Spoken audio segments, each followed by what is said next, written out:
Good morning everyone, welcome to news gun. నేను మీ స్వాతి. ఈరోజు ఆంధ్రప్రదేశ్లోని ప్రధాన వార్తా దినపత్రికలోని ప్రధాన అంశాలు చూద్దాము.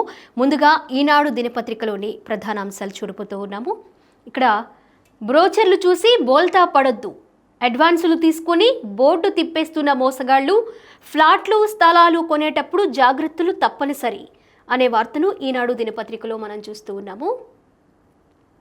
సో బ్రోచర్లు చూసి బోల్ తప్పడద్దు. బ్రోచర్లో మనకి చాలా ఆప్షన్స్, చాలా అవకాశాలు ఉన్నట్లు, చాలా ఆఫర్స్ ఉన్నట్లు మనకి బ్రోచర్లు చూపిస్తారు. వాటిని చూసి మోసపోవద్దు అన్నట్లుగా ఈ వార్తను మనం చూస్తూ ఉన్నాం. ఇక పోర్టుల చెంత 8 నయా నగరాలు, వాటికి 100 కిలోమీటర్ల పరిధిలో అనుబంధ క్లస్టర్లు, 10,522 కోట్లతో మౌలిక సదుపాయాలు, ఉపాధి అవకాశాలు, సమగ్ర అభివృద్ధికి బాటలు అనే వార్తని మనం ఇక్కడ చూస్తూ ఉన్నాము. ఇక్కడ ఒకవైపు చూడొచ్చు, వందే మాతరంపై చర్చకు 10 గంటలు లోక్సభలో సమయం కేటాయింపు, నేడు ప్రారంభించనున్న ప్రధాని నరేంద్ర మోదీ అనే వార్తని ఇక్కడ ఈనాడు దినపత్రికలో చూస్తున్నాం. అలాగే గాడిన పడుతున్న ఇండిగో, ఎగిరిన 1650 విమానాలు, 650 ఫ్లైట్ల రద్దు, 10వ తేదీ నాటికి సాధారణ స్థితి, రిఫండ్ల రూపంలో 610 కోట్లు జారీ చేస్తున్నట్టుగా ఇండిగో యాజమాన్యం ఇక్కడ వార్తని ప్రచురణ జరిగింది. సో ఏదైతే గత కొన్ని రోజులుగా తీవ్ర ఇక్కట్లకు గురవుతున్న ప్రయాణికులకి రిఫండ్ రూపంలో 610 కోట్లు సమర్పించినట్లుగా తెలుస్తోంది. ఇక 10వ తేదీ నాటికి సాధారణ స్థితి వచ్చే అవకాశాలు, ఇండిగో ఫ్లైట్లకి సంబంధించిన దానికి ఏర్పాట్లంతా యాజమాన్యం తీసుకుంటున్నట్లుగా ఈ వార్తలో మనం చూస్తూ ఉన్నాము. ఇక మరొక వార్త, రాష్ట్రం స్పీడ్కు బ్రాండ్, 17 నెలల్లో 20 లక్షల కోట్ల పెట్టుబడులు, 20 లక్షల మందికి ఉపాధి కల్పిస్తాం, కష్టాల్లో మాకు ఎన్ఆర్ఐలు అండగా నిలిచారు. డలాస్ తెలుగు డయాస్పారాలో మంత్రి లోకేష్. ఇక్కడ మరొక వార్త, మన సంస్కృతిని ఎవరు విచ్ఛిన్నం చేయలేరు, నా స్థైర్యానికి స్ఫూర్తి భగవద్గీతే, ఉడిపి క్షేత్రంలో ఉప ముఖ్యమంత్రి పవన్ కళ్యాణ్ అనే వార్తను మనం చూస్తూ ఉన్నాం. ఇక భూములు మావి, వ్యాపారం మీది, పీపీపీ విధానంలో మున్సిపల్ స్థలాలు భూముల కేటాయింపు, రెవెన్యూలో అర్జీలకు మోక్షమేది, క్షేత్రస్థాయి సిబ్బంది తీరుతో రైతులకు వెతలు, శ్రీ సత్యసాయి జిల్లాలో ఆలయ ఈవో చేతివాటం, వెండి ఆభరణాలు చీరలు ఎత్తుకెళ్తూ పట్టుబడిన వైనం అనే వార్తను మనం చూస్తూ ఉన్నాము. ఇక్కడ నిర్లక్ష్యానికి నిండు ప్రాణాలు బలి, గోవా నైట్ క్లబ్లో సిలిండర్ పేలుడు, 25 మంది దుర్మరణం, ఊపిరాడకే ఎక్కువ మంది మృతి, రాష్ట్రపతి ప్రధాని దిగ్భ్రాంతి, అనుమతులు లేని నిర్మాణం అనే వార్తని మనము ఈనాడు దినపత్రికలో చూస్తూ ఉన్నాము. ఇక నెక్స్ట్ దినపత్రిక ఆంధ్రజ్యోతి దినపత్రిక చూద్దాము. ఇక్కడ ఈ వార్త చూసుకోవచ్చు, పోలీసులే దొంగల్లా అర్ధరాత్రి శవాన్ని తెచ్చి మరో ఠాణా పరిధిలో పడేశారు, గుర్తు తెలియని మృతదేహం కేసు దర్యాప్తును తప్పించుకునేందుకే గుట్టు చప్పుడు కాకుండా ఓ షాపు ముందు పడేసి వెళ్లిన కానిస్టేబుల్, హోంగార్డు, యూపీలోని మీరట్లో సీసీటీవీ కెమెరాకు చిక్కిన దొంగ పోలీస్ అనే వార్తను చూస్తూ ఉన్నాము. ఇక దక్షిణాది వంటకంబు, హోటల్లో మాకే ముందు మాకే ముందు అని చాలా హ్యాపీగా ఫీల్ అవుతున్నారు. మన వంటకాలను అమితంగా ఇష్టపడుతున్న అమెరికన్లు, యూఎస్లో 10,000 భారతీయ రెస్టారెంట్లు రెడీ ఉన్నాయి. సో దానికి సంబంధించిన వార్త ఇది. కట్టుదిట్టం చట్టబద్ధం, ఇక అమరావతి పార్లమెంటులో చట్టబద్ధత దిశగా అడుగులు, విభజన చట్టంలో సవరణకు కేంద్ర న్యాయశాఖ ఓకే అనే వార్తను చూస్తున్నాము. కొత్త జిల్లాలు, పాత కష్టాలు, నాడు విభజించి వదిలేసిన జగన్ సర్కార్ అనే వార్తను మనం చూస్తూ ఉన్నాము. ఇక్కడ మనం ముందుగానే ఈనాడు దినపత్రికలో చూసాము, గోవా నైట్ క్లబ్లో భారీ అగ్ని ప్రమాదం చోటు చేసుకుంది, దాదాపు 25 మంది మృతి చెందడము, అలాగే బీచ్ నైట్ క్లబ్లో అర్ధరాత్రి అగ్ని కీలలు అనే వార్తను మనం చూస్తూ ఉన్నాము. ఇక 15 ఏళ్ళు కూటమే, విడాకులు ఉండవు లోకేష్, డల్లాస్లో జరిగిన కార్యక్రమంలో ఎన్టీఆర్కు పుష్పాంజలి ఘటిస్తున్న మంత్రి లోకేష్, కోమటి జయరాం తదితరులు ఆ కార్యక్రమంలో పాల్గొన్నారు. అలాగే వందే మాతరంపై నేడు చర్చ జరిగే అవకాశం ఉంది. దానికి వెలుగులోకి రాని కీలక విషయాలు వెల్లడించేందుకే ఈరోజు 150 ఏళ్ల వేడుకల్లో భాగంగానే రేపటి నుంచి సహా ఎన్నికల సంస్కరణలపై చర్చ జరిగే అవకాశాలు ఉన్నాయి. సో దానికి సంబంధించిన వార్త. మరొకటి ఇక్కడ శ్రీశైలం ప్రాజెక్టుకు డేంజర్ బెల్స్, డ్యామ్ పునాదుల కంటే లోతుకు చేరిన ప్లన్స్పూర్ గొయ్యి అనే వార్తని మనం చూస్తూ ఉన్నాము. ఇక రద్దులోనే విమానాలు, ఆదివారం 650 ఇండిగో సర్వీసులు రద్దయినట్లుగా కూడా తెలుస్తున్నాయి. 10వ తారీఖు పూర్తిగా వీటి సమస్యలన్నీ కూడా పునరుద్ధరించే అవకాశాలు కనిపిస్తూ ఉన్నాయి కాబట్టి ప్రయాణికుల కష్టాలు కూడా తీరే అవకాశాలు ఉన్నాయి. ఇక మరొక వార్తా దినపత్రిక సాక్షి. ఇక్కడ మనం చూసుకోవచ్చు, మెయిన్గా ఉపాధికి పనిగండం, చంద్రబాబు 18 నెలల పాలనలో ఏకంగా దాదాపు 5.5 కోట్ల పని దినాలకు కోత అనే వార్తని సాక్షి దినపత్రికలో మనం చూస్తూ ఉన్నాము. గతంలో ఏదైతే 2019 వైసీపీ ప్రభుత్వం ఏర్పడిన తరువాత ఏర్పడిన కొంతకాలానికే కొన్ని చాలా దారుణమైన నిర్ణయాలు, అంటే ప్రజల్ని ఇబ్బంది పెట్టే నిర్ణయాలు తీసుకొని, అలాగే కూలీల్ని ఇబ్బంది పెట్టే నిర్ణయాలు తీసుకొని వైసీపీ ప్రభుత్వం చాలా వ్యతిరేకంగా, ప్రజలకి వ్యతిరేకంగా పరిపాలన కొనసాగించిందనే చెప్పాలి. ఏదైతే అప్పుడు భవన నిర్మాణ కార్మికులకి పని లేక చాలా ఇబ్బందులు పడ్డారు. ఇసుకని సరఫరా నిలిపివేసి భవన నిర్మాణ కార్మికుల మీద పెనుభారం మోపింది వైసీపీ ప్రభుత్వం. అంతేకాకుండా అప్పట్లో ఎవరైతే ఈ సంబంధించిన భవన నిర్మాణ కార్మికులకి పని కల్పించాల్సిన ఉపాధి హామీ పథకానికి సంబంధించిన కాంట్రాక్టులన్నీ కూడా వాళ్ళ సొంత వారికి, వాళ్ళకి అనుకూలమైన కాంట్రాక్టర్లకి అందించి ఈ పని లేని భారాన్ని కార్మికుల మీద వేసింది వైసీపీ ప్రభుత్వం. అలాగే అడ్డా కూలీలతో సహా పని లేకుండా వారి కుటుంబాలు కూడా రోడ్డును పడి ఎన్నో తీవ్ర ఇక్కట్లు ఎదుర్కొన్న పరిస్థితి అప్పట్లో వైసీపీ ప్రభుత్వంలో జరిగింది. అది వైసీపీ ప్రభుత్వం ఎలా మర్చిపోయిందో, ఇప్పుడు పని దినాలు లేకుండా ఉపాధి హామీ పథకానికి భంగం చేకూరుస్తున్నారని ఏ విధంగా మాట్లాడుతుందో అర్థం కాని పరిస్థితి. సో అంతేకాకుండా వారి సొంత వారికి, ఎవరైతే కార్యకర్తలు ఉన్నారో లేదా వైసీపీకి అనుకూలమైన వాళ్ళు ఉన్నారో వాళ్ళకి చెయ్యని పనికి చేసిన వారికి నిధులు కేటాయించి భారతదేశంలో ఎక్కడా లేనన్ని నిధుల దుర్వినియోగం వైసీపీ ప్రభుత్వంలో జరిగింది. సో దాన్ని మర్చిపోయి ఇప్పుడు ప్రతిదానికి, ఇప్పుడు కూటమి ప్రభుత్వం ఉన్నప్పుడు ఉపాధి హామీ పథకం కింద 18 నెలల పాలనలోనే పని దినాలకు కోత పడింది అని ఇప్పుడు ఈ వార్త ప్రచురించింది సాక్షి దినపత్రిక. సో అప్పట్లో ఎంతమంది భవన నిర్మాణ కార్మికులు, వారి కుటుంబాలు కూడా ఆఖరికి ఎవరికీ పని లేకుండా ఎన్నో నెలల పాటు తీవ్ర సంక్షోభాన్ని ఎదుర్కొన్నారు. సో ఆ విషయాన్ని నేను మరొకసారి గుర్తు చేస్తున్నాను. సాక్షి దినపత్రిక కానివ్వండి, అలాగే వైసీపీ పాలకులకు కానివ్వండి. సో అలా చూసుకోవచ్చు. ఇక గోవాలో ఘోరం, నైట్ క్లబ్లో అర్ధరాత్రి చెలరేగిన మంటలు, 25 మంది సజీవ దహనం అనే వార్తను మనం చూస్తూ ఉన్నాము. అలాగే 6వ రోజు 650 విమానాలు కొనసాగిన ఇండిగో విమానాల రద్దు అనే వార్తను చూస్తూ ఉన్నాము. ఇక్కడ మనం రామ్మోహన్ రాజీనామా చెయ్ అనే వార్తను మనము సాక్షి దినపత్రికలో చూస్తూ ఉన్నాము. ఇక్కడ ఒక ఇండిగో సంస్థ అనేది ఒక ప్రైవేట్ సంస్థ. వారి ఏదైతే కొన్ని నియమ నిబంధనలు ఉంటాయో అవి పాటించలేకపోవడం, సర్వీసులు ఎక్కువ, సిబ్బంది కొరత వల్ల ఎక్కువ ప్రయాణికులు ఈ ఇండిగో సంస్థని వినియోగించుకోవడం వల్ల దానికి సంబంధించినట్లుగా యాజమాన్యం ఒక ప్లానింగ్ లేకపోవడంతో ఈరోజు విఫలమై ఈ విమానాల రద్దు కారణమైంది. సో దానికి ఇక్కడ రామ్మోహన్ రాజీనామా చేయి అనడంలో నాకు వాళ్ళు ఏ రకంగా ఆయన్ని అలా ప్రశ్నిస్తున్నారనేది అర్థం కావట్లేదు. గతంలో అంటే 2019 అప్పుడు కానివ్వండి, ఆ తర్వాత కానివ్వండి కేంద్ర ప్రభుత్వంలో ఉన్న మంత్రుల్ని ఇలాగే వైసీపీ ఎప్పుడైనా క్వశ్చన్ చేయగలిగిందా? రైల్వేకి సంబంధించి ఎన్నో ట్రైన్ యాక్సిడెంట్లు జరిగి 100ల మంది ప్రాణాలు కోల్పోయారు. అప్పుడు ఎవరిని కూడా ఈ విధంగా వైసీపీ పాలకులు కానివ్వండి, సాక్షి దినపత్రిక కానివ్వండి ఈ విధంగా మంత్రుల్ని రాజీనామా చేయి అని ప్రశ్నించిందా, నిలదీసిందా?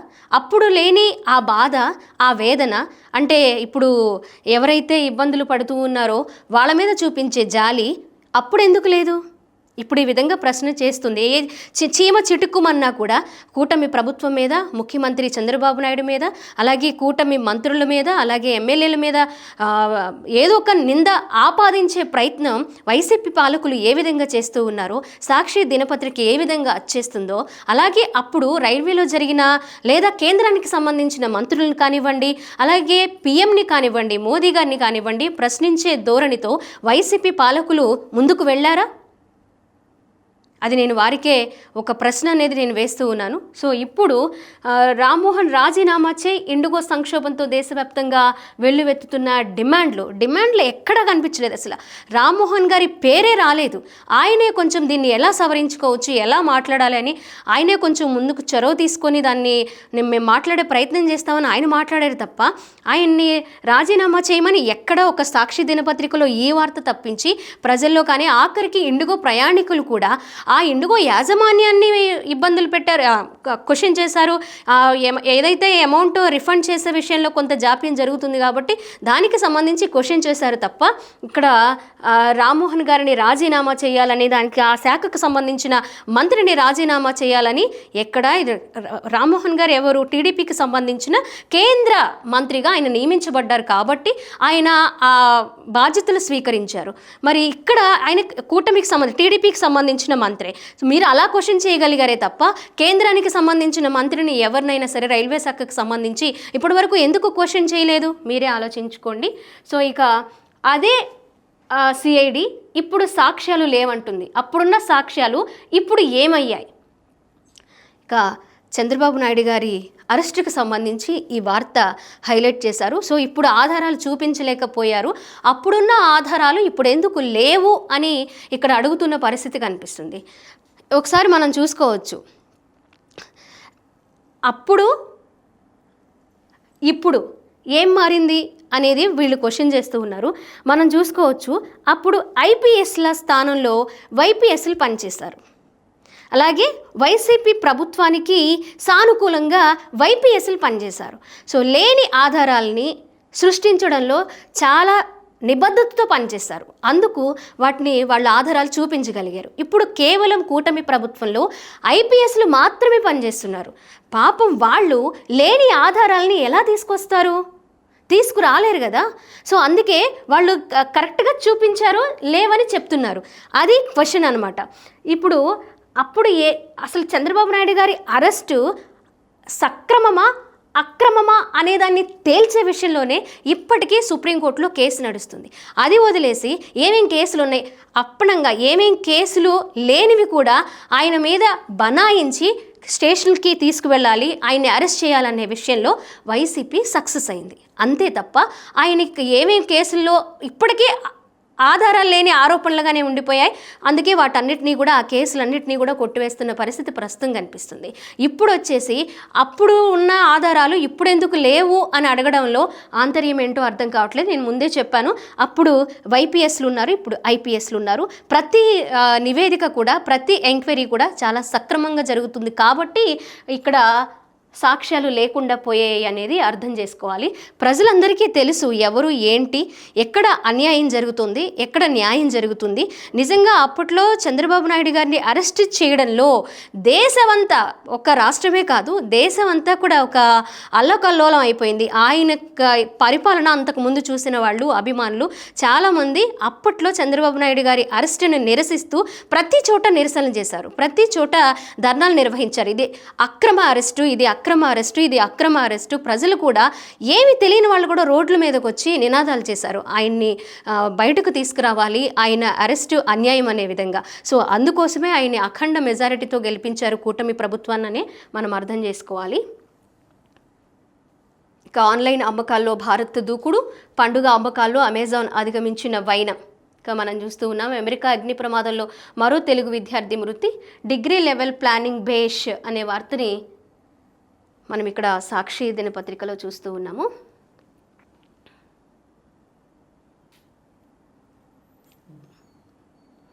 ఇక ఆంధ్రప్రభ ఊపందుకొని టేక్ ఆఫ్, 6వ రోజు 650కి పైగా సర్వీసులు రద్దు. మనం ముందుగానే చూసాము ఇండిగో సంక్షోభం, ప్రతిరోజు చూస్తున్నాము. 95% దాన్ని పునరుద్ధరణ చేసే క్రమంలోనే ఇండిగో సంస్థ ముందుకు వెళుతుంది. అతి త్వరలోనే ప్రయాణికుల ఇక్కట్లు తీరే అవకాశాలు కూడా కనిపిస్తున్నాయి.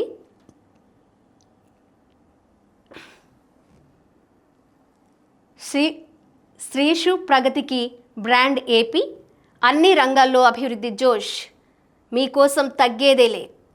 కష్ట సమయంలో అండగా నిలిచారు, ఎన్నికల వేళ తిరుగులేని మద్దతిచ్చారు.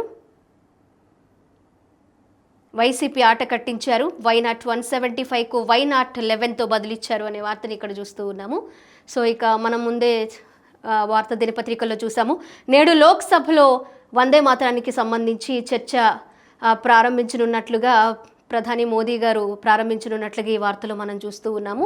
అలాగే మరొక వార్త, రాష్ట్రంలో వాజ్పేయి స్మృతి వనం నిర్మిస్తాము అనే వార్తను కూడా మనం చూస్తూ ఉన్నాము. ఇక ప్రతి సమస్యకు భగవద్గీతతో పరిష్కారం అనే వార్తని అక్కడ ఆ ఫోటోలో పవన్ కళ్యాణ్ గారు భగవద్గీతకి సంబంధించి భగవద్గీత మన జీవితంలో ఎలాంటి మార్పులు తీసుకొస్తుందనే దాని మీద ఆయన మాట్లాడడం జరిగింది. ఇక మద్దతు లేని ధర, పత్తి రైతు మొర అనే వార్తని చూస్తూ ఉన్నాము.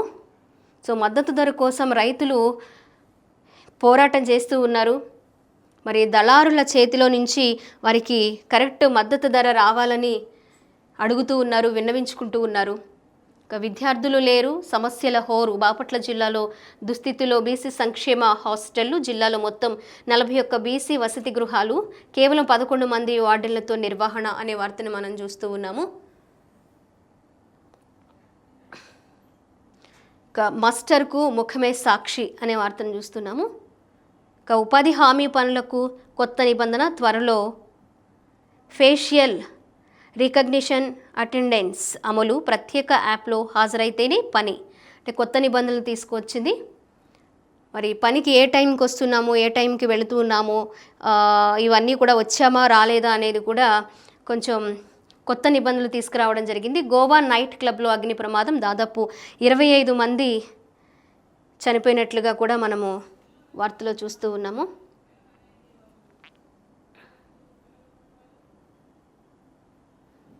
వార్తా దినపత్రిక, పేద విద్యార్థులకు నాణ్యమైన విద్య, అన్ని రెసిడెన్షియల్ స్కూళ్ళు, హాస్టల్లో సౌర విద్యుత్ ఉత్పత్తికి చర్యలు, అన్ని హాస్టళ్లు రెసిడెన్షియల్ పాఠశాలలుగా మార్చేందుకు అధ్యయనం, టీచర్లందరికీ ప్రపంచ స్థాయి శిక్షణ, జనవరిలో student innovation summit CM Chandrababu. So విద్యారంగంలో చాలా మార్పులు వస్తూ ఉన్నాయి. సో అదేవిధంగా విద్యార్థులకి ఎలాంటి విద్యా బోధన చేయాలి అనే విధంగా ఇక్కడ అధ్యాపకులకు కూడా కొన్ని ప్రపంచ స్థాయి శిక్షణ ఇచ్చే అవకాశాలు ఉన్నట్లుగా ఈ వార్తలో మనం చూస్తూ ఉన్నాము. సో ఇక్కడ మరొక వార్త, ప్రవాసాంధ్రులకు అండగా ఉంటా, మీ మద్దతుతోనే కూటమి సర్కార్ హిట్, 20 లక్షల ఉద్యోగాలే లక్ష్యం, డల్లాస్ తెలుగు డయాస్పోరా సమావేశంలో మంత్రి లోకేష్ అనే వార్తను మనం చూస్తూ ఉన్నాము. సో ఆయన స్పీచ్ కూడా ఒక నెక్స్ట్ లెవెల్లో ఆయన స్పీచ్ ఇచ్చారు. చాలామందికి ఇన్స్పిరేషన్, యువతకు కూడా ఇన్స్పిరేషన్గా ఆయన స్పీచ్ నిలిచింది అని చాలామంది ఒక ఆయనకి ప్రశంసలు కురిపించిన పరిస్థితి కనిపిస్తూ ఉంది. సో ఇక మరొక వార్త, 610 కోట్లు రిఫండ్, 95% విమాన సర్వీసుల పునరుద్ధరణ, కుదుట పడుతున్న ఇండిగో అనే వార్తను మనం చూస్తూ ఉన్నాము. అతి త్వరలోనే ఇండిగో ఫ్లైట్స్ పట్టాలెక్కించే అవకాశాలు కనిపిస్తున్నట్లుగా తెలుస్తుంది.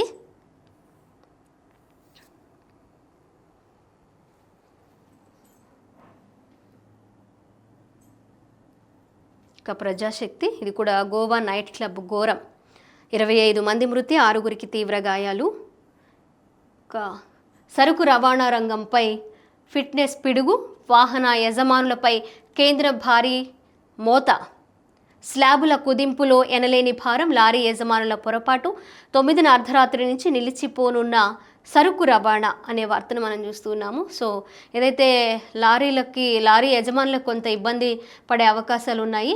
మరి ఏం చేయబోతున్నారు, దాన్ని ఎలా వాటిని సరి చేసుకునే పనుల్లో మరి లారీ యజమానులు కూడా ముందుండే అవకాశాలు ఉన్నాయి. 9న అర్ధరాత్రి నుంచి మరి సరుకు రవాణా అంతా నిలిచిపోయే అవకాశాలు ఉన్నట్లుగా ఈ వార్తను మనం చూస్తున్నాం.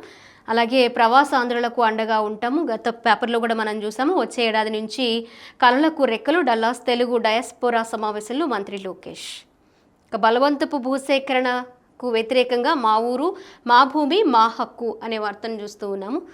సో బీసీ హాస్టల్ విద్యార్థులకు స్టడీ మెటీరియల్ నిలిపివేత, 10th ఉత్తీర్ణత శాతం తగ్గుతుందని ఆందోళన అనే వార్తను చూస్తూ ఉన్నాము. సో అలాగే గుత్తాధిపత్యం వల్లే సంక్షోభం, కేంద్రం ఆదేశాలు బుట్టదాఖలు, మరో 650 సర్వీసులు రద్దు, 10 వరకు అదే పరిస్థితి. 10వ తేదీన పూర్తిగా ఆ సమస్యలేవో ఒక కొలిక్కి తీసుకొచ్చి గాడిని పెట్టే అవకాశాలు కనిపిస్తూ ఉన్నాయి. ఇక నేడు తెలంగాణ రైజింగ్ గ్లోబల్ సమ్మిట్ ప్రారంభం మనం చూసాము. ఆల్రెడీ కొంతమంది మంత్రుల్ని నియమించి ఎవరెవరికి ఆహ్వానాలు తెలియజేయాలి అనే దాని మీద వారి బాధ్యతలు నిర్వహించిన నేపథ్యంలో ఈరోజు గ్లోబల్ సమ్మిట్ ప్రారంభం కాబోతుంది. ఇక తిరుపతి జాతీయ సంస్కృత యూనివర్సిటీలో కీచక పర్వం కనిపిస్తుంది. విద్యార్థిపై అసిస్టెంట్ ప్రొఫెసర్ లైంగిక వేధింపులు, మరో ప్రొఫెసర్ ఫోటో తీసి బెదిరింపు అనే వార్తని మనం ఇక్కడ చూస్తూ ఉన్నాము. సో ఇవాల్టి వార్తా దినపత్రికల్లోని ప్రధాన అంశాలు మనం చూసాము. సో ఇవి వార్తాపత్రికల్లోని ప్రధాన అంశాలు. Thank you.